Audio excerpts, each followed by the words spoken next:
Pronto, iniciamos a gravação. Mais uma vez, preciso repetir. Esse vídeo será colocado no meu canal do YouTube por determinação da instituição.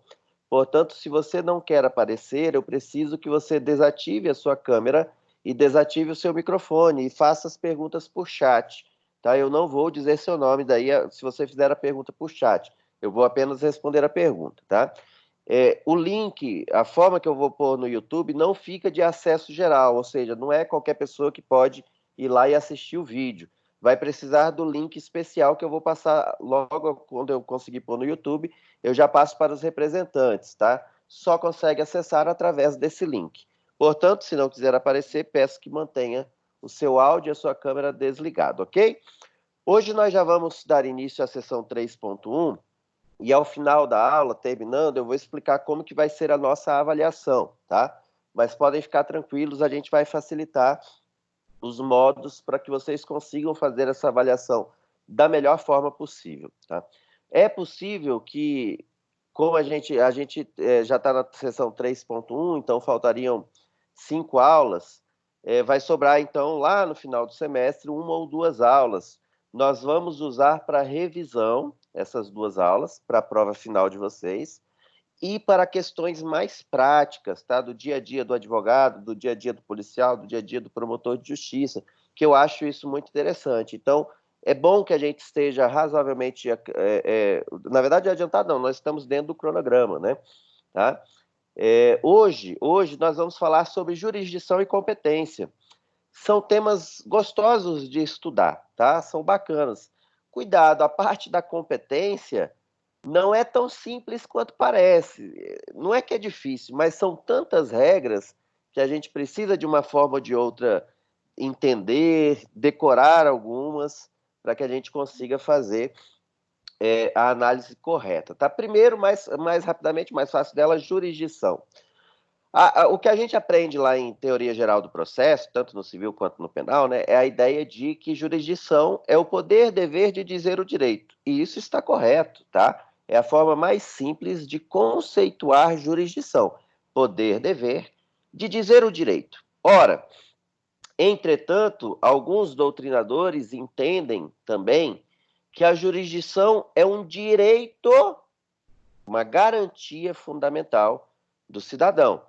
Isso porque o artigo 5º da Constituição, ele estabelece que todos nós, mediante uma situação de ameaça ou de prejuízo aos nossos bens, aos nossos direitos, podemos provocar o Poder Judiciário, tá? Para que o Poder Judiciário dê a resposta de acordo com a lei ao nosso problema. Ou seja, de fato, é uma garantia do Poder Judiciário, tá? É uma garantia do Poder Judiciário, que nós temos acesso, né? E o Poder Judiciário não pode se recusar a julgar o nosso caso. Então, realmente é uma garantia. Mas não deixa de ser um poder-dever, uma obrigação do Poder Judiciário de dizer o direito nos casos em que são colocados ao Poder Judiciário para julgamento, tá? Três características para a correta aplicação do direito são necessárias. Primeiro, o órgão adequado, tá? No Brasil, o Poder Judiciário é exercido, a jurisdição é exercida única e exclusivamente pelo Poder Judiciário, tá? Professor, tem exceção? Por exemplo, na França, no sistema francês, as causas em que a administração pública faz parte são julgadas por uma corte administrativa, tá? Enquanto as demais causas são julgadas pelo judiciário comum. No nosso país, não. Qualquer tipo de causa que eu quiser levar ao Poder Judiciário, é Poder Judiciário e pronto, tá? Isso é jurisdição. Eventual, professor, mas eu tenho um processo na Receita Federal e vai ser julgado esse processo. Sim, mas isso é um processo administrativo, tá?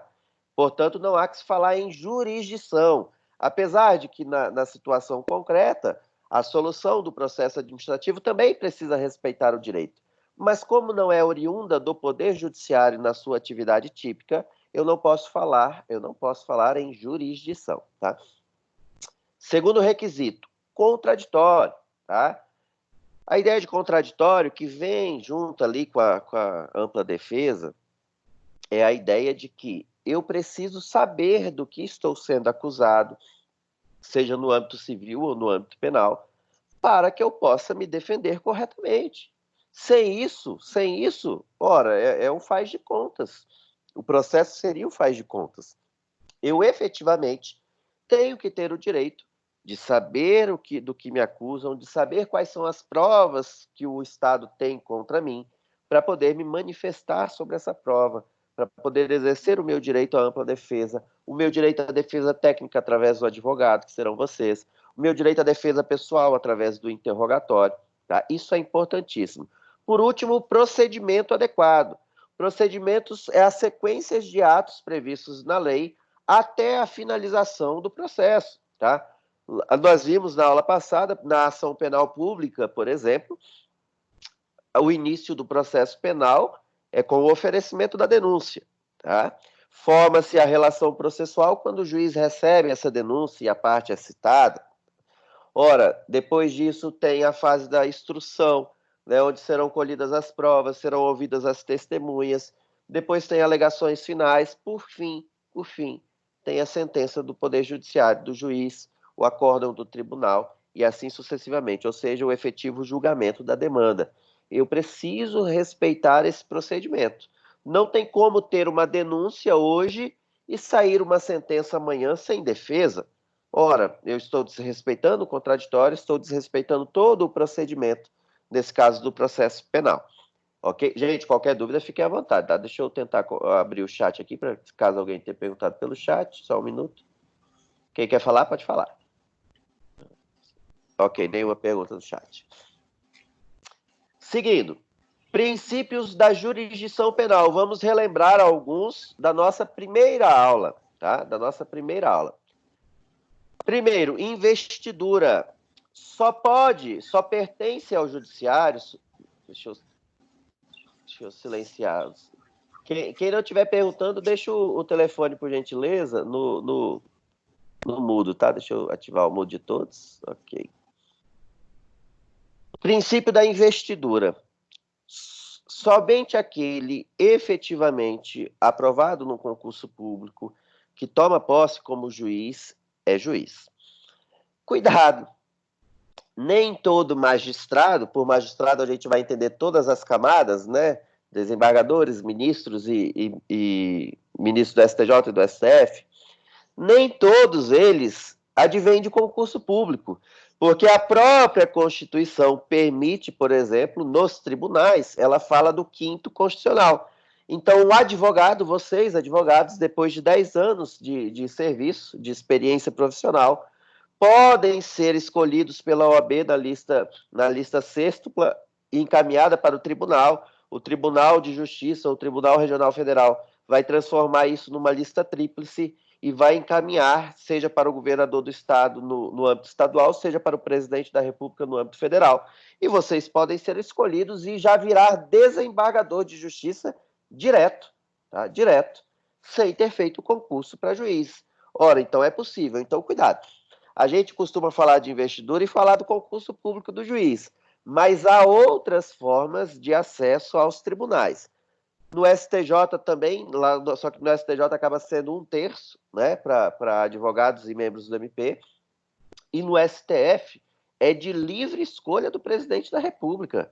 Ele escolhe quem der na telha, tá? Só que essa pessoa precisa ter seu nome aprovado pelo Senado Federal. Então, cuidado. Se numa prova de OAB, por exemplo, perguntar a única forma de se alcançar a investidura é mediante o concurso público de juiz? Errado. Está errado, tá? Porque tem a exceção do quinto constitucional e das livres nomeações. Então, muito cuidado com isso. Juiz natural, a gente já viu, é uma garantia constitucional. Eu só vou ser julgado por um delito quando eu cometo um delito. Eu serei julgado pelo juiz competente, pelo juiz natural, de acordo com as divisões de competência que nós vamos ver já já, tá? Para um juiz que já existe, para um tribunal que já existe, já tem comarca na minha cidade, já tem tribunal de justiça, já tem a primeira vara, a segunda vara, etc. Ou seja, a ideia do juiz natural é um juiz pré-existente ao fato.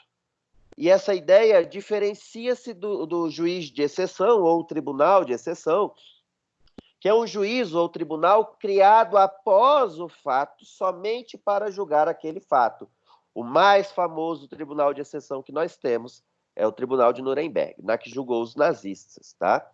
Não pode, gente. Por quê? Porque no tribunal de exceção, a regra é, você já está condenado, tá? Você não vai ter o direito à ampla defesa e contraditório, por mais que formalmente sejam respeitados, materialmente falando, você já está condenado, tá? Então, essa é a ideia. Princípio da inércia. O Poder Judiciário não sai atrás de julgar as encrencas, não. Ele não sai pesquisando na rua quem quer processar quem quer denunciar quem. Vai lá no Ministério Público, ó, tem alguém para você denunciar? Vai lá nos advogados, ó, tem alguém para você apresentar queixa-crime? Não, não. O Poder Judiciário fica ali, paradinho. Tá? Quando surge o problema e a uma das partes apresenta esse problema ao Poder Judiciário, aí sim vai ser dado início à lide, aí o Poder Judiciário vai se manifestar, vai decidir sobre aquele caso concreto. Então a regra é essa, o juiz não se intromete, tá? Ah, mas o juiz viu o caso, ele pode até ser testemunha e não ser juiz, e ser testemunha daquele caso, tá? Mas como juiz ele não vai poder dar início ao processo, ele não vai poder pressionar o Ministério Público para dar início ao processo, não vai poder pressionar o advogado para dar entrada na queixa-crime, tá? O juiz, o Poder Judiciário se mantém inerte. Então, e é aquela regra, né, que tem uma regra geral do direito, que o direito não socorre aos que dormem. Então, se você não for atrás dos seus direitos, o Poder Judiciário não vai te chamar aqui, não, vem cá, meu filho, bota sua cabecinha aqui no meu ombro e chora que eu vou resolver os seus problemas. Não, tá? Você tem que buscar os seus direitos, tá? No âmbito criminal, 99% das ações são ações penais públicas, quem vai dar início é o próprio Estado através do Ministério Público, tá? Mas você, se for interessado, você tem que cobrar da polícia, cobrar do Ministério Público, para que essa ação tenha início. Não adianta ir lá no Poder Judiciário direto por conta própria, se você não tiver dentro das hipóteses legais, por exemplo, se o Ministério Público não tiver perdido o prazo. Então você vai ter que procurar alguma alternativa. Indeclinabilidade. A regra é o seguinte, o juiz foi provocado, o Poder Judiciário foi provocado, ele não pode dizer, não quero julgar esse caso não, porque esse caso é muito difícil, não tem uma lei específica tratando desse caso, eu não sei o que fazer. Não, meu amigo, o juiz é obrigado a dizer o direito, a dar a resposta, ainda que seja extinguindo o processo por falta de alguma condição da ação, por exemplo, tá? Mas ele tem que dar uma resposta. Ele não pode simplesmente pegar aquele processo e deixar na gaveta, nunca vou julgar esse processo porque esse processo é muito complicado, tá? Não pode. Também não pode passar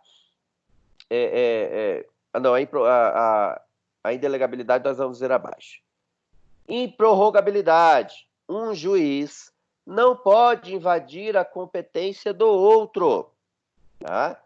O juiz estadual não pode invadir a competência do juiz federal e vice-versa. O juiz eleitoral não pode invadir a competência do juiz estadual e vice-versa. Tá? Por quê? Porque pelas matérias a gente vai ver a questão da competência. Cuidado! Tem exceções, tá? Em alguns casos, a gente vai ver com mais detalhes logo abaixo, é possível que um juiz federal, por exemplo, julgue um crime de competência da Justiça Estadual, quando for um crime conexo com um crime federal, por exemplo. Tá? Tráfico de drogas internacionais e porte de arma. Ora, o porte de arma, a princípio, é da Justiça Estadual, mas diante daquela circunstância do tráfico internacional, o juiz federal pode julgar os dois crimes, não há problema nenhum. Isso está no código, isso está nas decisões jurisprudenciais. Mas, como regra, cada juiz julga de acordo com a sua competência, que nós vamos ver logo abaixo. Indelegabilidade. O juiz não pode delegar a sua competência porque quer, para outro juiz, para outro órgão do Poder Judiciário ou para uma autoridade administrativa, por exemplo. Não pode. Um exemplo prático de uma decisão do STJ de algum tempo para cá, por exemplo, no caso de execução penal, né, em relação aos presos, como são muitos, e coitado do juiz, é um juiz só de execução penal, em regra, para milhares e milhares de presos, 10 mil, 15 mil presos, dependendo do local, né, da cidade, né, ou 1.000, 1.500, mas é muito, né? Além dos outros processos que ele tem essa questão da execução penal. Os juízes delegavam, faziam uma portaria, por exemplo, na questão do indulto, dizendo que o diretor do presídio ia selecionar os presos que se enquadrassem nas hipóteses ali que poderia sair para o indulto, a saidinha, né, de Natal, esses absurdos que tem no Brasil, né? Ora, o STJ decidiu que não, meu amigo. O juiz é que tem que analisar cada um dos casos, porque isso é competência jurisdicional. Ele não pode jogar a bola para uma autoridade administrativa, que no caso é o diretor do presídio, tá? Pela ideia de indelegabilidade, ok? Inevitabilidade. Isso é direcionado às partes. Você não tem opção se quer ou não responder o processo, tá? Você vai, se o Ministério Público te denunciou, você vai responder. Alguém quer perguntar? Fica à vontade. Quer perguntar?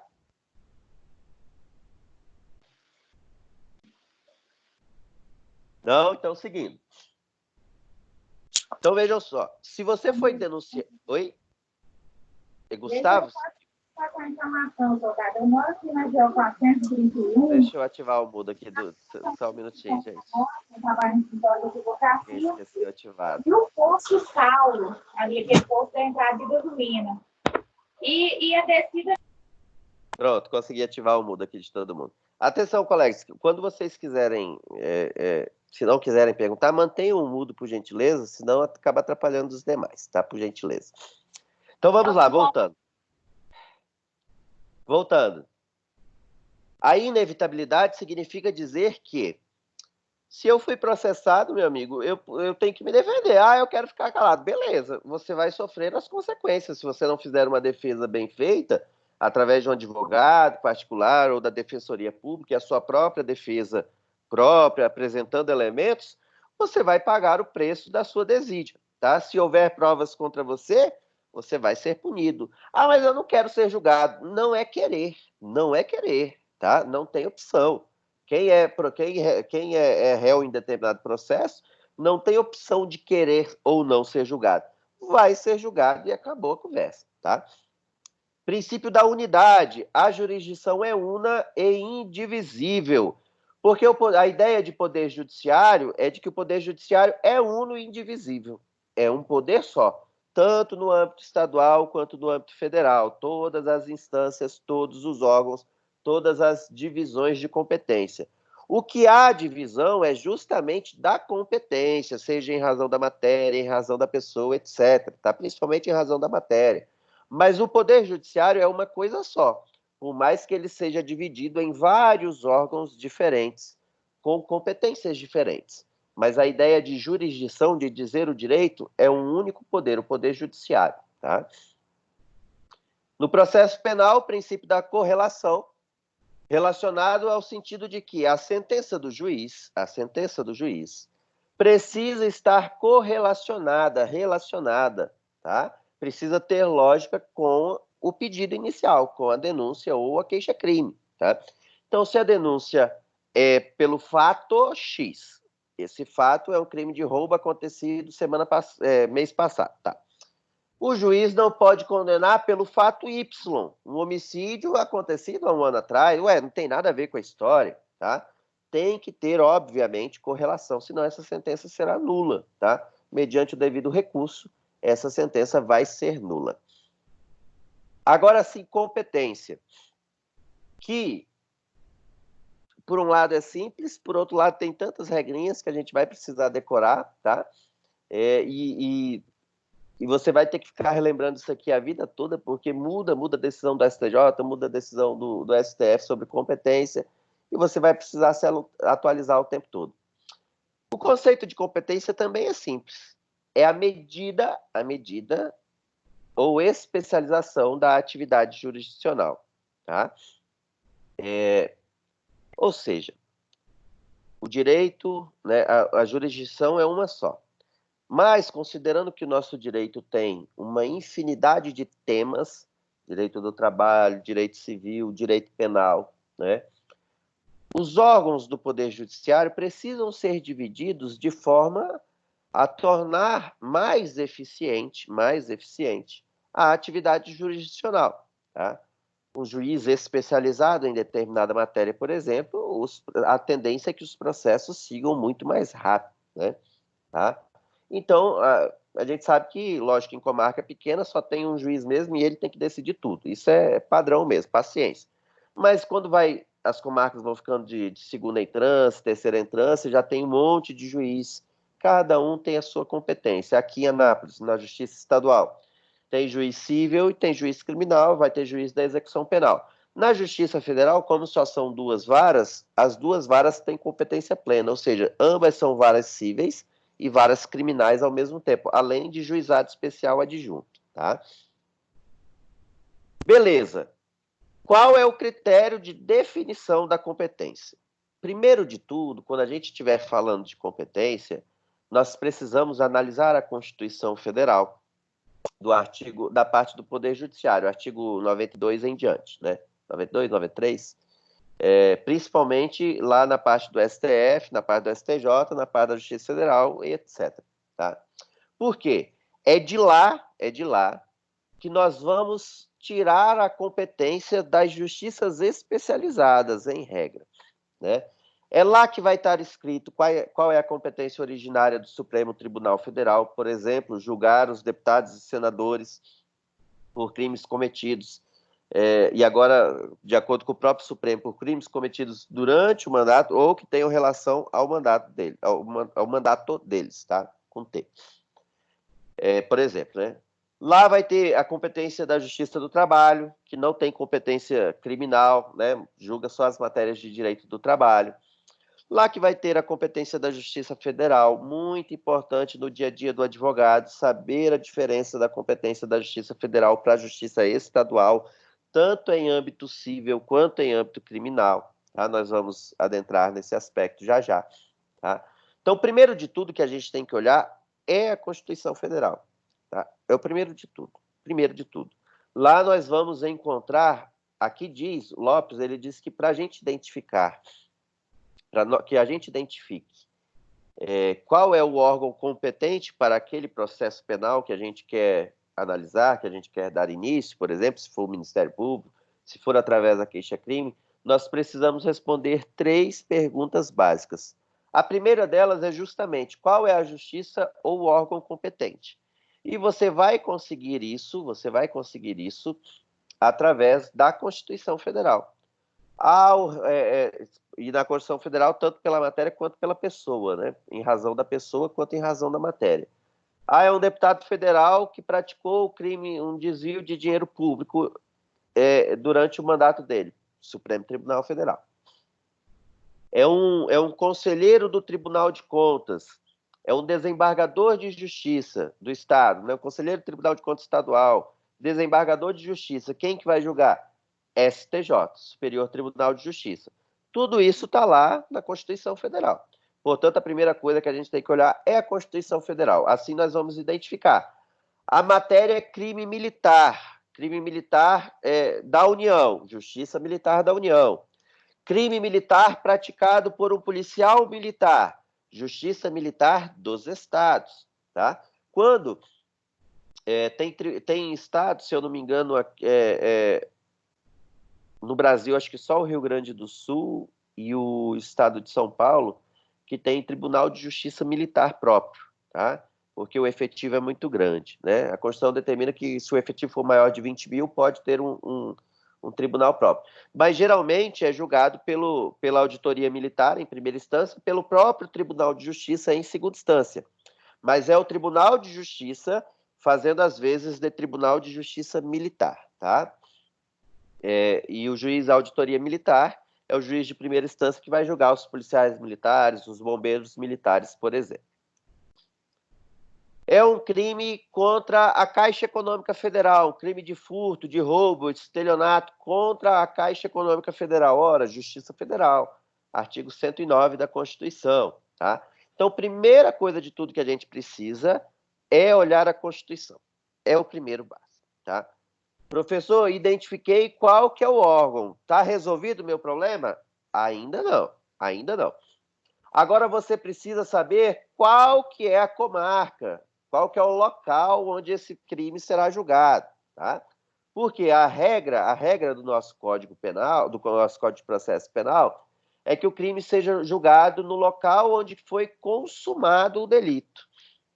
Ora, um furto praticado contra a Caixa Econômica aqui em Anápolis vai ser julgado na Justiça Federal, órgão competente, na cidade de Anápolis, porque se consumou aqui na cidade de Anápolis. Muita atenção. No caso do homicídio, a regra por decisão jurisprudencial é de que ele seja julgado no local em que os atos foram praticados e não no local da consumação. Por quê? Vamos analisar aqui a situação para vocês entenderem que isso tem lógica. Imaginem que uma pessoa é que eu não sou daqui, deixa eu ver. A Abadiânia tem comarca, né? Abadiânia. Uma pessoa leva vários tiros lá em Abadiânia. O crime foi praticado lá. A conduta criminosa, a ação, foi praticada lá em Abadiânia. Lá em Abadiânia não tem um hospital tão bom, tal, trazem para cá, para Anápolis. Ou levam para o Distrito Federal, tanto faz, tá? A ideia. Vamos dizer que trouxeram aqui para Anápolis. O cara fica aqui em Anápolis uma semana no hospital e morre. Ora, isso é um homicídio consumado. Onde é que o cara morreu? Anápolis. Então, pela letra fria do Código de Processo Penal, nós teríamos que dizer que o júri popular na Justiça Estadual vai acontecer na comarca de Anápolis. Mas vejam só, o fato foi praticado em Abadiânia, as testemunhas estão lá em Abadiânia, né? A polícia que investigou é a polícia de Abadiânia, e lá tem comarca, Ou seja, em razão da facilidade de se colher as provas, no caso do homicídio, é considerado, para fins de competência, o local da prática dos atos criminosos. Ainda que a consumação ocorra em outra localidade. Nos demais crimes, vale a regra geral do Código de Processo Penal, local da consumação, tá? Beleza, identifiquei que vai ser aqui em Anápolis, porque o furto contra a Caixa Econômica é daqui de Anápolis. Foi aqui em Anápolis, consumou-se aqui em Anápolis. Qual vara ou juízo? Já sabemos que é a Justiça Federal, de acordo com a Constituição. Já sabemos que vai ser aqui em Anápolis, porque o crime se consumou aqui em Anápolis. Só que ainda tem um problema, professor. Aqui em Anápolis tem duas varas da Justiça Federais. São Paulo tem 20, 25, 30. Né? Aqui tem duas, está tranquilo. Como que nós vamos fazer? Ora, o Ministério Público Federal vai apresentar a denúncia e essa denúncia será sorteada por distribuição para a primeira ou para a segunda vara. Quando ela for sorteada, aquele juiz para o qual foi sorteada, quem decide é um sistema informatizado, para não haver manipulação de ninguém, tá? Então é o sistema informatizado que decide, né, de acordo com a quantidade de processo que cada vara tem, etc., né? Vai uma para um, dois para um, três para um, aí vai para outra, vai para outra, vai para um, vai para outra, e assim sucessivamente, tá? Não tem uma ordem matemática, não, de foi para uma, vai para outra, para uma, vai para... Não, é o sistema que decide. Sorteou, caiu no juiz da segunda vara. Esse juízo, não é o juiz que está lá agora, é o juízo da segunda vara, passa a ser o juiz natural dessa ação penal. Ora, o juiz pessoa física, o nome dele é doutor Alaor, gente boa demais, meu chefe, né? É um dos, né? Se ele pedir remoção, por exemplo, para Brasília ou para outra localidade, vai vir outro no lugar dele. Se o processo tiver concluído lá para sentença, ou ainda estiver na fase de instrução, quem vai julgar é esse outro juiz que chegar, tá? Não há ilegalidade nenhuma, não há infringência ao princípio do juiz natural de forma alguma. Por quê? O processo está na segunda vara. O que não pode é, não gostei da segunda vara, não, porque esse juiz tem a mão mais pesada. Eu quero ser julgado pelo juiz da primeira vara. Bota o meu processo para a primeira vara. Não pode. Tá? Isso não pode de forma alguma. Essa manipulação de juízos não pode de forma alguma. Tá? Competência em razão da matéria, que é aquela que vocês vão encontrar também lá na Constituição, na parte do Poder Judiciário. Tá? Por exemplo, crimes eleitorais. Quem que vocês acham que vai julgar crimes eleitorais? Justiça Eleitoral. Né? Cuidado, tá? Cuidado. Toda regra no direito tem as suas exceções, né? Aqui nós estamos falando da matéria, mas talvez em razão da pessoa esse crime eleitoral seja julgado no Supremo Tribunal Federal, ou seja julgado no STJ, por exemplo, tá? Então cuidado. Mas a regra o cidadão comum, cometer um crime eleitoral, ele será julgado na Justiça Eleitoral, tá? O crime eleitoral foi lá em Campo Limpo, é município, né? É município, né? É que eu cheguei há pouco tempo, né? Não conheço todas o que é município, o que é distrito. Mas é município. Imaginem que a pessoa cometeu um crime eleitoral lá em Campo Limpo.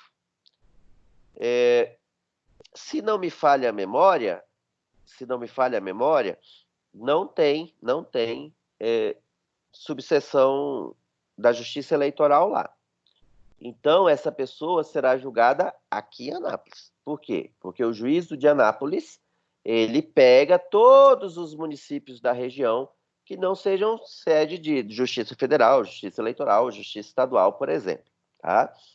Porque o município maior, naquele município onde não tem comarca, não tem poder judiciário efetivamente instalado, alguém precisa julgar. Então, o próprio Tribunal de Justiça no âmbito estadual, o Tribunal Regional Federal no âmbito federal, define quais são os municípios da circunscrição. Por exemplo, da Justiça Federal, pega a Badiânia, pega a Alexânia, né, que é depois um pouquinho. É tudo daqui de Anápolis, tá? Porque não tem Justiça Federal lá. Então, alguém precisa julgar e vem para cá, para Anápolis, tá? Portanto, em razão da matéria, nós vamos analisar a Constituição Federal na parte do Poder Judiciário para identificar qual o órgão que vai julgar aquele delito. Se for um crime federal, Justiça Federal. Se for um crime militar da União, Justiça Militar da União.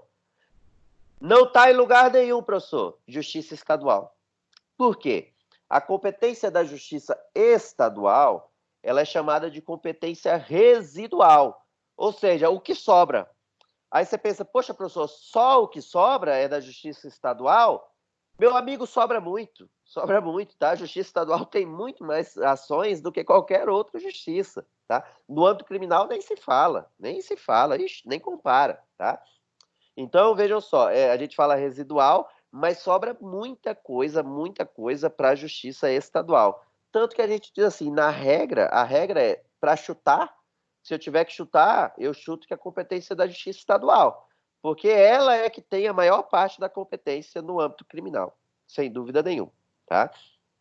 As demais, eu preciso analisar a Constituição para ver se corresponde ou não a uma das hipóteses de competência.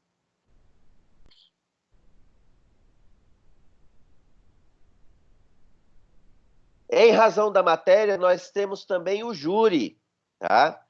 Gente, o júri, ele pode ser federal ou ele pode ser estadual. Existe júri na Justiça Federal também. Por exemplo, imagina que um policial rodoviário federal vai abordar um criminoso, esse criminoso saca uma arma, atira e mata, ou fica na tentativa, se não consumar. Contra o policial rodoviário federal, em razão das funções do policial rodoviário federal, porque ele estava no trabalho, foi abordar o criminoso, levou o tiro e morreu. Tá? Acontece, tá? Acontece. Já aconteceu lá em Rondônia, por exemplo. Ora, esse júri será, nós temos que pegar pela matéria. Afetou bem o serviço da União? Sim. A PRF é um órgão federal. O Serviço de Patrulhamento das Rodovias Federais é um serviço federal, tá? Portanto, vai para a Justiça Federal. Só que a Constituição diz que compete ao júri, julgar os crimes dolosos contra a vida, tá? Portanto, questão de competência material, vai para a Justiça Federal, só que não vai ser o juiz singular que vai julgar esse fato. Vai ser dado início a um júri federal. É raro, são poucos júris federais, tá? Para vocês terem uma ideia, em 6 anos que eu trabalhei lá em Rondônia, na cidade onde eu trabalhei, teve apenas um júri federal, em 6 anos. Enquanto no âmbito estadual, de 3 em 3 meses, tem júri, né? Tem um monte de júri marcado, tá? Aqui em Anápolis, desde que eu cheguei em 2018, já vai para fazer 2 anos, nenhum júri federal. E é uma cidade grande, tá? Portanto, é raro, é raro. E quando tiver, aproveitem para ir, tá? Porque é importante. É a mesma coisa do júri estadual, a questão do procedimento, mas é importante vocês verem, tentarem entender como que o procurador fala, como que o promotor fala, como que o juiz federal se porta, como que o juiz estadual se porta, para vocês irem percebendo, tendo as manhas daquela situação específica. Ótimo. Competência em razão da pessoa. Famigerado foro privilegiado, tá? Os doutrinadores vão dizer que esse nome, foro privilegiado, não está correto. Por quê? Porque não é um privilégio em razão da pessoa, mas é uma garantia em razão da função que essa pessoa ocupa. Uma garantia, no sentido de que a regra do foro em razão da competência em razão da pessoa, do foro privilegiado, tá? É de que alguns cargos públicos necessitam de uma certa proteção especial. E a tendência, gente, é que os juízes de primeiro grau costumam, não é sempre todo juiz, mas é uma regra, costumam ter a mão mais pesada. Eles querem mostrar mais serviço. Então, eles descem a lenha mesmo, tá? A regra é essa. Professor, eu conheço um juiz que é bonzinho, que libera todo criminoso. Tá, tem também. Mas a regra é que sejam mais rígidos, tá? Enquanto os desembargadores têm mais tempo de função, né? Às vezes na Câmara Criminal, às vezes não, muitas das vezes, tem o advogado que virou o desembargador, então é um cara que já tem uma visão diferente do que tem os demais juízes, por exemplo, ele já tem uma visão mais pró-réu, né? Tudo isso é possível. Então, os tribunais costumam pegar mais leve. Os tribunais costumam pegar mais leve ou ao menos ter mais cuidado, tá? Tanto que juiz de primeiro grau vive decretando prisão preventiva. Tribunal de Justiça, Tribunal Regional Federal, é raro. STJ, prisão preventiva de governador. Vai lá para o STJ, né? Processo contra governador de estado, em razão da pessoa, foro privilegiado, foro em razão da função, que seria o nome correto, vai lá para o STJ. Eu só conheço um caso que o STJ decretou a prisão preventiva de um governador durante o exercício do mandato, diga-se de passagem, tá? Foi ali do Distrito Federal, como que era o nome daquele cara? Cabelo branco, quase careca, meio altinho, eu esqueci o nome dele agora, é o ex-governador lá do Distrito Federal, tá? Ele ficou preso preventivamente, lógico, ficou numa sala da Polícia Federal, etc., com outras garantias, né? Mas vejam só, foi o único governador que cometeu crime. Sérgio Cabral não se candidatou a nada, acabou o mandato dele, né? Quando ele não concorreu a senador e não ganhou, não demorou muitos dias, prisão preventiva. Está preso até hoje, diga-se de passagem, né? Já foi condenado a mais de 40 anos. Marcelo Bretas pegou ele, tá? E deu-lhe tá cheio de cana nas costas, né? Enquanto ele era governador, que a competência era do STJ, tinha notícia de crimes? Claro que tinha, claro que tinha. Mas o STJ tem mais cuidado, né? Mais assim, prefere ter mais cautela e acaba que o criminoso fica muito tempo, né? Isso estou citando criminoso condenado, né, gente? Se eu citar os criminosos que estão aí ainda exercendo o mandato, né? Aquele cheirador de pó, ex-candidato a presidente da República, né? Quantos crimes não tem nas costas desse cara? E tá lá, deputado federal, porque o STF não decreta, né?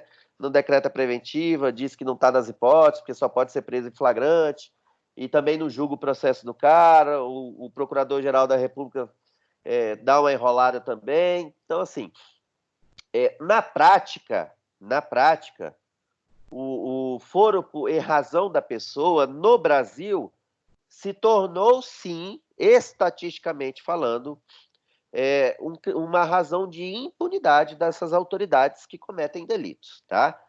Isso é uma visão crítica que vários doutrinadores têm, tá? Não estou dizendo da minha cabeça, não, tá? Apesar de ser minha opinião também, não estou dizendo da minha cabeça. Acredito até que a maioria dos doutrinadores apontam isso. A ideia, existe proposta de emenda à Constituição tramitando no Congresso, mas nunca vai para frente, porque não é interesse deles, deixando pouquíssimos casos de foro por prerrogativa de função e dizendo que a regra geral é todo mundo vai ser julgado pelo juiz de primeira instância, tá? Mas, infelizmente, fazendo aqui uma crítica para que vocês tenham esse conhecimento crítico, que é importantíssimo, de fato, foro por prerrogativa de função no Brasil pode sim ser chamado de foro privilegiado, porque acaba sendo um privilégio para os criminosos que têm função pública. Alguma dúvida?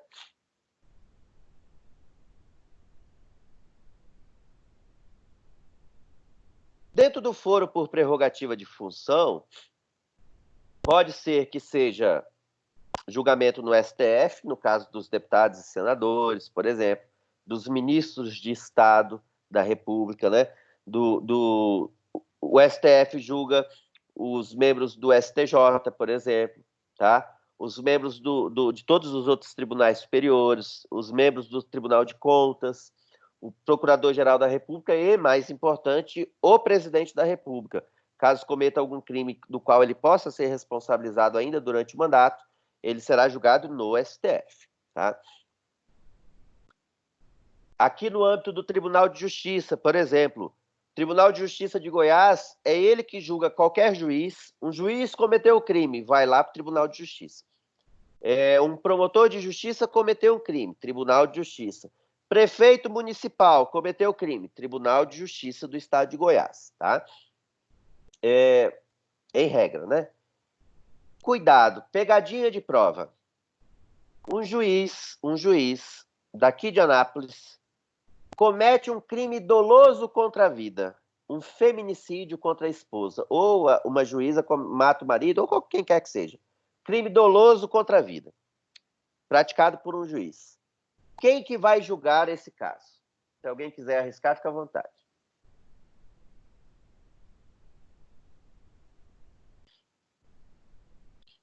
Deixa eu ver no chat. Ninguém? Ninguém? Ok, vamos lá. O que acontece? Em que pese a Constituição dizer que os crimes dolosos contra a vida serão julgados pelo tribunal do júri, a própria Constituição também diz que os juízes, os membros do Ministério Público do Estado, serão julgados pelo Tribunal de Justiça. E ela não faz a ressalva dos crimes dolosos contra a vida. Portanto, o entendimento jurisprudencial é de que aquele que tem foro por prerrogativa de função previsto na própria Constituição da República, não é nas constituições estaduais, não é nas leis, não é na Constituição da República. Se tiver foro por prerrogativa de função previsto na própria Constituição da República, na Constituição Federal, prevalece o foro por prerrogativa de função em razão do Tribunal do Júri, tá? Prevalece o foro por prerrogativa de função. Muita atenção, o STF também final de 2018 ou começo de 2019, se não me falha a memória, ele decidiu o seguinte: no caso de deputados federais e senadores, a competência do STF para julgá-los será apenas nos crimes cometidos durante o mandato e que sejam relacionados ao exercício das suas funções. Tá? Ora, isso que ele disse, o STF disse. Portanto, um deputado ou senador pede dinheiro de uma empresa, corrupção passiva, para votar um determinado projeto durante o mandato dele, STF. O deputado ou senador chega em casa, está de mau humor, bate na esposa. Violência doméstica. Tem alguma coisa a ver com o mandato dele? Não. Portanto, a princípio, essa, de acordo com a decisão do STF, porque a Constituição não faz diferença. A Constituição não faz diferença. Essa decisão é do STF, da cabeça do STF. Tá? Interpretando a Constituição, ele conseguiu tirar isso aí. Nesse caso, o deputado seria julgado pelo juiz de primeiro grau, como qualquer um de nós, tá? Como qualquer um de nós. Mas vamos ver, foi em agosto de 2018 essa decisão. Vamos ver se ela se mantém, tá? Foi uma decisão por maioria, portanto não foi unânime. Vamos ver se ela se mantém com o tempo. E acabou que depois o STF disse o seguinte: quem vai decidir se é competência dele ou não é o próprio STF. Ou seja, a princípio tudo vai para o STF. Aí lá ele vai escolher o que ele julga e o que ele não julga, tá? De acordo com a interpretação que o ministro der dessa decisão, certo? Ok, nossa matéria de hoje era essa, tá? Vamos falar agora sobre a prova de vocês. Primeira questão de um trabalhinho, né? Eu só vou cobrar até a sessão 2, tá? E vou dar preferência de cobrar aquilo que a gente tratou em sala de aula. Preferência. Significa que uma ou outra questão não possa ser, por exemplo, da parte de jurisdição, da parte de ação penal pública, ação penal como um todo, que nós vimos na aula ao vivo, tá? Mas vou dar preferência. Quem quiser perguntar, fica à vontade. Professor, é o Wilson que está falando. Diga, Wilson. Professor, tem unidade 1, que é a introdução ao processo penal, e unidade 2, inquérito policial e ação penal. Isso. Aí o senhor vai até seção a 2.3? Isso, que exatamente. É ação penal 2, né? Perfeito, isso mesmo. Okay. Até esse ponto. Mas nós vamos dar preferência, ou seja, a maior parte das questões vai ser da unidade 1, porque a gente trabalhou em sala de aula. Como será a avaliação? Eu vou mandar para vocês 5 questões discursivas. Nada de outro mundo, tá? Eu só quero que vocês raciocinem a questão, tenham um pensamento crítico, né? Eu vou fazer perguntas que eu quero a sua opinião, tá? O que está escrito no manual, eu leio sozinho em casa, eu leio na doutrina, não é isso exatamente que eu vou querer. Vai ter as perguntas que vocês vão poder pesquisar, porque não tem como a gente fiscalizar, então fiquem à vontade, pesquisem. Eu vou estabelecer que são ali de 10 a 15 linhas, dependendo da pergunta, no máximo, não precisa ser um TCC, tá? Fiquem tranquilos. No máximo segunda-feira agora, já vai estar disponibilizadas as questões para vocês, e vocês vão ter até sexta-feira para entregar para o representante da respectiva turma de vocês, vocês combinaram, que daí vão juntar tudo e mandar para mim de uma vez só, para não ter perigo de se perder essa prova de vocês. Professor, não tenho computador para fazer digitado. Faça à mão, tire uma foto do WhatsApp e transforme em PDF, não tem problema, tá? A instituição mandou um recado agora há pouco que, se você realmente não tiver condições técnicas, computador, celular, minha internet é muito ruim, não consegui, vocês vão ser isentos para fazer a segunda chamada. Ora, fica a critério de vocês, só que a segunda chamada eu vou pegar muito mais pesado que agora, tá? Não tenho dúvida disso, porque a segunda chamada vai ser no final do semestre.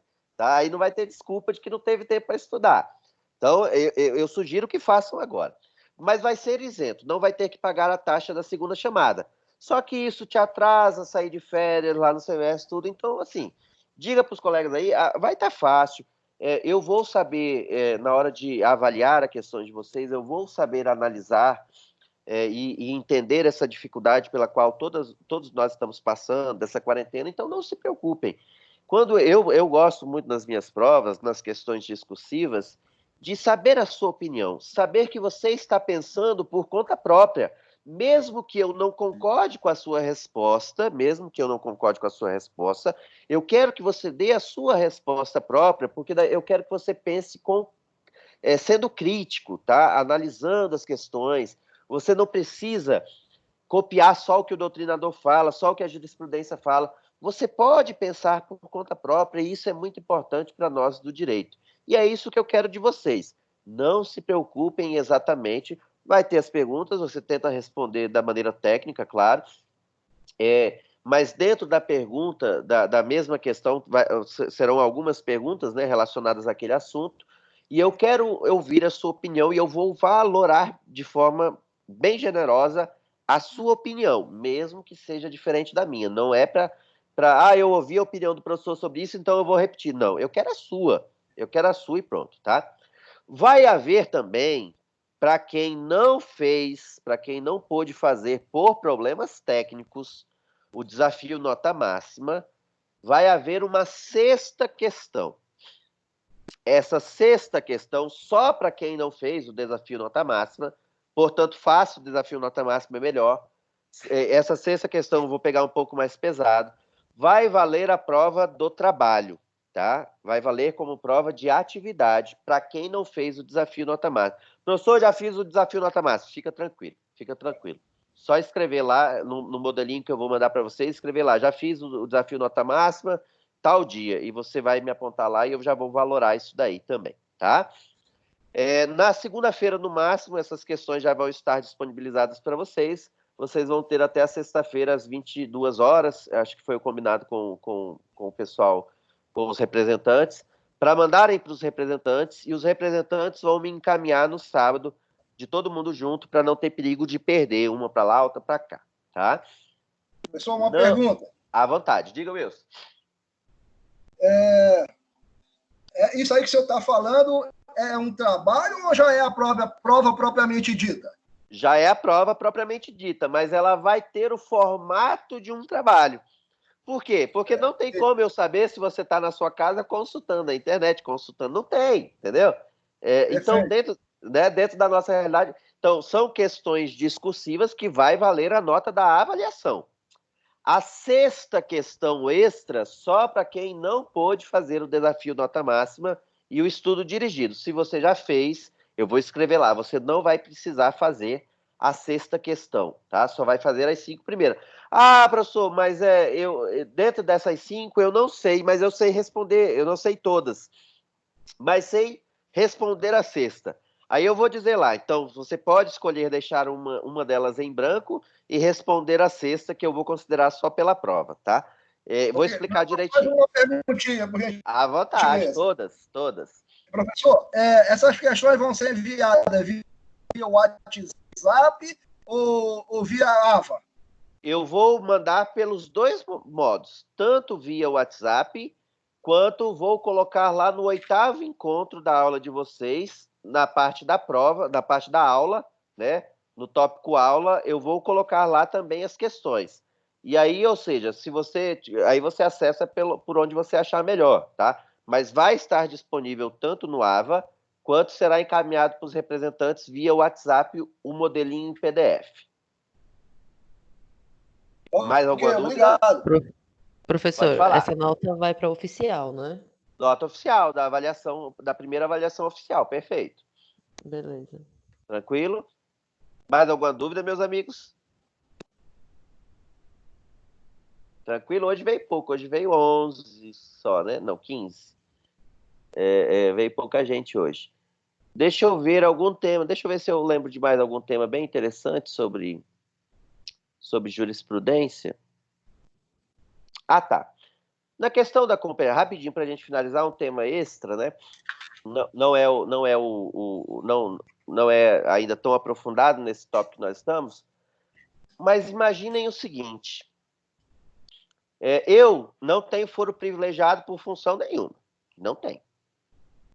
Assim como acredito que nenhum de vocês tem.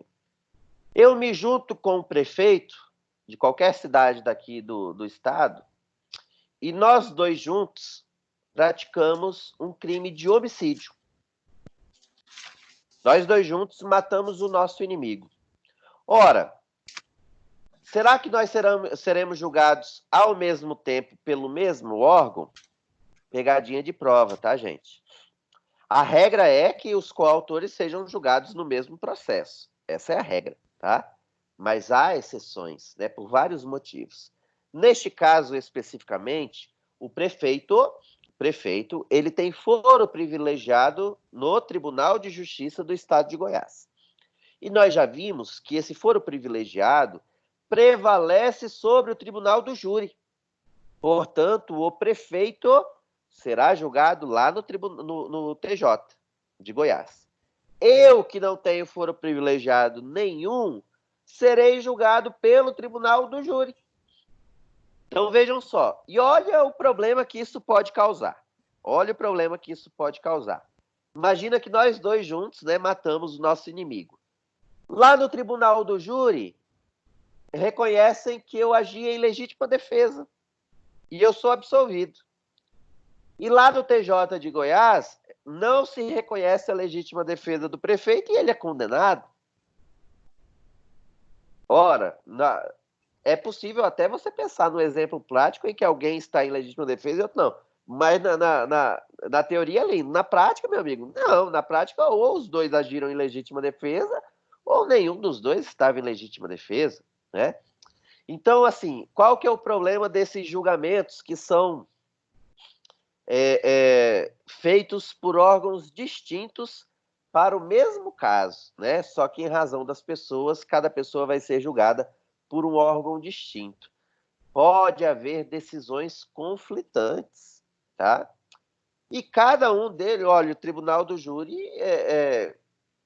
tem suas autonomias, pode julgar da maneira que entender, tá? E precisa ser, a sua soberania precisa ser respeitada, tá? A livre manifestação dos jurados, a livre decisão dos jurados vai ter que ser respeitada. E o Tribunal de Justiça também, os desembargadores também são livres para decidir fundamentadamente a sua decisão do caso concreto. O mais comum é o contrário, né? O coautor ser condenado e aquele que tem foro privilegiado, né? A gente vai usar o termo pejorativamente falando mesmo, aquele que tem o foro privilegiado vai ser absolvido, tá? Então, assim, são problemas, tá? Que acontecem, né? Mas fazer o quê? Tá? Isso precisa ser repensado na lei, uma forma de que não haja esse conflito de decisões, né?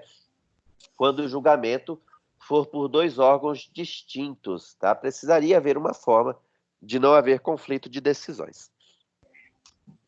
Alguma dúvida, meus amigos? Nenhuma? Então, tarefinha de casa, né? Leiam o artigo, o capítulo referente ao Poder Judiciário na Constituição da República. Começa lá no artigo 92, vai até o 125, se não me falha a memória, tá? Mais ou menos isso. Leiam, isso vai ser importante demais para a vida de vocês, tá? Professor, é muito. Começa então no 102, começa no STF, então.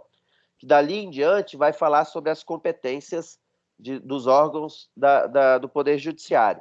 Importantíssimo você ter, não é decorar, não, é você entender a lógica daquele sistema. Só que alguns pontos você vai ter que decorar, não tem jeito.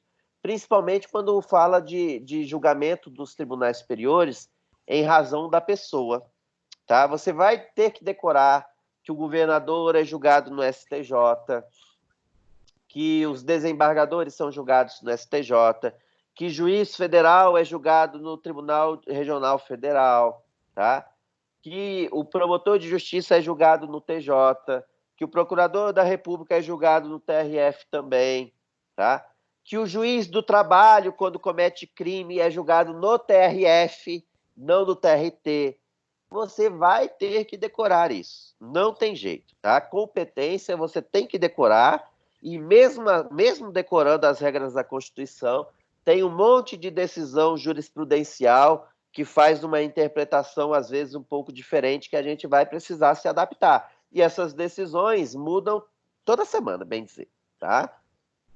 Tranquilo?